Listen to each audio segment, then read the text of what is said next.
துலா ராசிக்காரங்க எந்த கிரகத்தை பிடித்தால் நல்லது அப்படின்னு கேட்டிங்கன்னா, துலா ராசிக்காரங்க குரு பகவானை பிடித்தால் மட்டும்தான் அவங்களுக்கு நல்லது அப்படின்னு சொல்லுது. அப்போது குருவோடைய சுபத் அமைப்பில் சொல்லக்கூடிய உச்சமோ ஆட்சியோ இந்த அமைப்பில் இருக்கிறாங்களான்னு பாருங்கள்.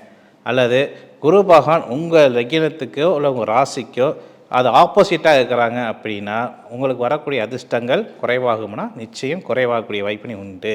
அது மட்டும் இல்லாமல் பார்த்தீங்கன்னா துலாம் அதிபதியாவது சுக்கிரன், தனுசுக்கு மீனத்துக்கு அதிபதியாவது அப்படின்னா குரு. இந்த அசுவகுருவும் தேவகுரு போனால் ரகசிய தொடர்புகள் அப்படின்னு சொல்லக்கூடிய ஒரு வாய்ப்பு இருக்குது. இந்த துலா ராசிக்காரங்க நிறைய நல்ல விஷயம் எல்லாமே கலந்து பேசுவாங்க. ஆனால் ஒவ்வொரு இடத்துலையும் போனால் ஒரு ஸ்டிக் வைப்பாங்க. அதாவது மறைமுகமான விஷயத்தை அவங்க மூடி மறைப்பாங்க. இந்த அமைப்பு தக்க வச்சுக்கணும், ரகசியத்தை காப்பாற்றணும் அப்படின்னா நீங்கள் எந்த தெய்வத்தை பிடிக்கணும் அப்படிங்கிறீங்கன்னா மகாலட்சுமி நாராயணனை பிடித்தால் உங்களுக்கு சிறப்பாக இருக்கும்.